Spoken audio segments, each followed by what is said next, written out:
Bonjour à tous, ici Lanaïk de la chaîne Soitech TV et on se retrouve pour une toute nouvelle vidéo.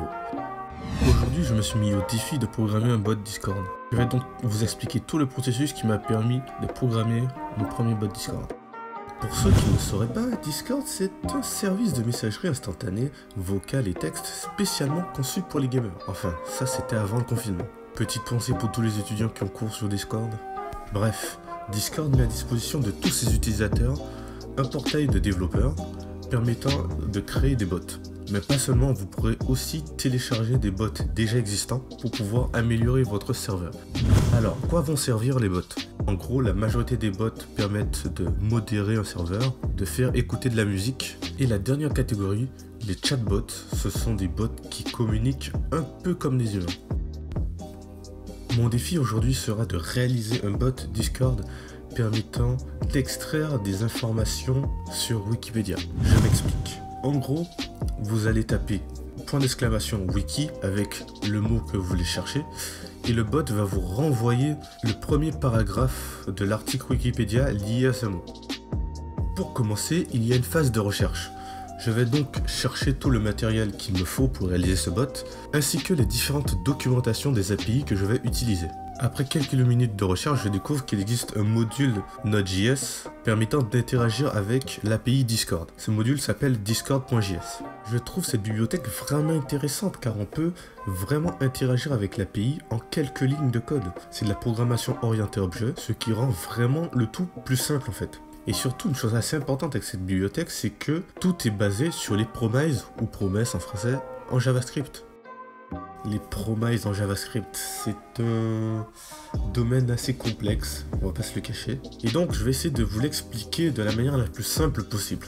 Les promises, il faut voir ça comme des promesses, entre guillemets. Vous avez la promesse de recevoir une valeur de traitement asynchrone. Sauf que vous pouvez ne pas recevoir de valeur en fait de ce traitement. En gros, une promesse représente une valeur qui peut être disponible maintenant, dans le futur, voire jamais. J'ai aussi découvert en faisant mes recherches qu'il fallait au préalable créer le bot sur le portail Discord de développeurs. Du coup, je vais vous montrer comment faire pour créer un bot sur ce portail. Pour commencer, on vous demandera de vous connecter. Ensuite, après vous être connecté, vous allez appuyer sur New Application. Vous allez donner un nom à votre application, puis vous allez valider. Alors, vous pourrez choisir une image pour votre bot. Vous remarquerez la présence du client secret et du client ID. Le client ID permet de reconnaître votre application. Le client secret, lui, ne va pas nous être utile pour l'instant. Ensuite, vous allez cliquer sur Bot. Puis, vous allez créer un bot pour votre application. Maintenant que le bot a été créé, nous allons devoir donner des permissions à ce bot. Pour ce faire, nous allons avoir besoin du client ID de l'application. Vous copiez le client ID de votre application, puis vous allez sur le Permission Calculator.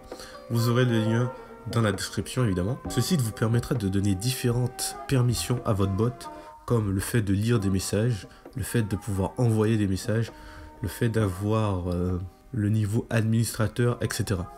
Vous devez savoir une chose, c'est que plus vous donnez des permissions à votre bot, moins les autres voudront utiliser votre bot.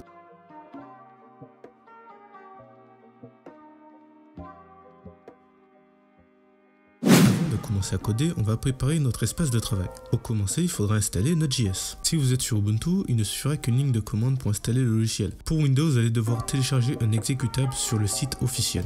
Il vous faudra aussi le gestionnaire de paquets officiel de Node.js, NPM. Ensuite, nous allons initialiser le projet Node.js en utilisant la commande npm init.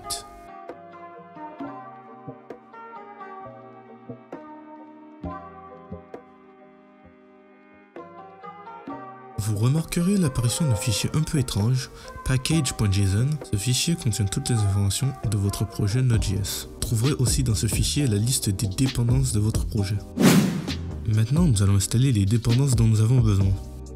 La commande npm install permet d'installer un module et de l'ajouter dans la liste des dépendances.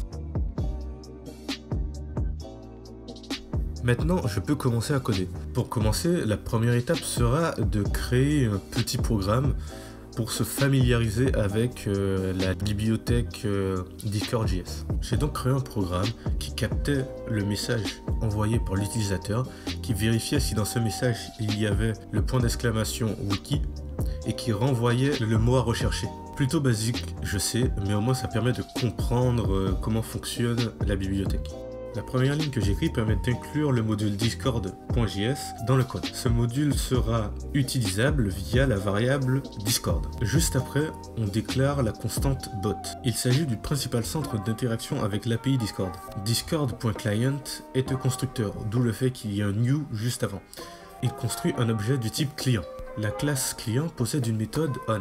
Cette méthode on permet de créer un event listener qui prend comme paramètre le type d'événement et une fonction. Les event listener, en gros, quand l'événement sera accompli, la fonction sera exécutée. Si l'événement n'est jamais accompli, la fonction ne sera jamais exécutée. C'est le même principe que les event listeners sur JavaScript. Dans notre cas, on crée un event listener message. En gros, à chaque fois qu'on envoie un message, la fonction sera exécutée.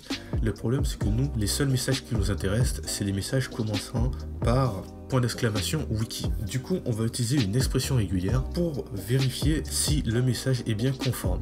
Petite subtilité avec la fonction en paramètre de la méthode on. Cette fonction possède elle aussi des paramètres, enfin un paramètre message. En fait, message, c'est l'événement message. Quand vous envoyez un message sur Discord, il va prendre un paramètre, un événement message, et dans cet événement message, on aura un champ qui s'appellera content, et à l'intérieur de ce champ content, on aura votre message. Un autre champ de message, c'est channel. En gros, ce sera le salon où le message est envoyé. Grâce à ce champ, vous pourrez faire votre bot envoyer des messages via la méthode send. Pour finir, il est très important de faire un bot.login avec le token pour pouvoir accéder à votre bot et l'activer. Pour ce faire, vous allez devoir retourner sur votre portail développeur au niveau de votre application et aller chercher le token de votre bot. Attention, le token est censé être secret en fait. Si vous donnez à quelqu'un votre token, il pourra accéder à votre bot. Donc, par exemple, si vous devez mettre votre code sur GitHub, vous allez devoir enlever votre token. Maintenant que j'ai réussi à extraire le mot qu'on veut rechercher, je vais devoir faire des recherches pour trouver un moyen d'extraire l'article Wikipédia. Alors, j'ai découvert qu'en fait, il existait une API qui permettait de récupérer les informations de Wikipédia, Wikimedia API. Du coup, on va utiliser cette API avec un autre module Node.js, Axios. Alors, Axios, c'est un module qui permet de faire des requêtes HTTP telles que get, post, etc. Un autre problème se pose à moi quand je remarque que l'article renvoyé par l'API est dans le format HTML. Il faut donc trouver un moyen d'extraire le texte sans avoir les balises HTML gênantes. Pour cela, on va utiliser un autre module Node.js, Cheerio. Cheerio analyse le balisage et fournit une API pour parcourir ou manipuler la structure de données résultante. Voici donc le code final. Alors, le but de cette vidéo n'est pas de vous expliquer l'API Wikipédia, mais en tout cas, je vais essayer de vous expliquer à peu près ce que j'ai fait. Donc comme je l'ai dit plus tôt, j'ai utilisé l'API Wikipédia pour pouvoir extraire l'article. Ensuite, après avoir extrait cet article, j'envoie le premier paragraphe de l'article à l'utilisateur. Chose assez intéressante, l'utilisation de Axios, du coup le module permettant d'envoyer des requêtes HTTP. J'ai donc fait une requête get sur l'URL de l'API Wikipédia. Vous remarquez que j'ai fait un if response status égale 2000. C'est très simple en fait, il faut savoir un truc, c'est que quand une requête HTTP fonctionne sans problème, elle envoie le statut 200. Voilà. Et s'il y a une erreur, donc je suis sûr que vous avez déjà eu l'erreur 404 sur internet. L'erreur 404, c'est une réponse à une requête et ça veut dire qu'il n'a rien trouvé. Bon, je pense qu'on va s'arrêter ici pour le code pour l'instant.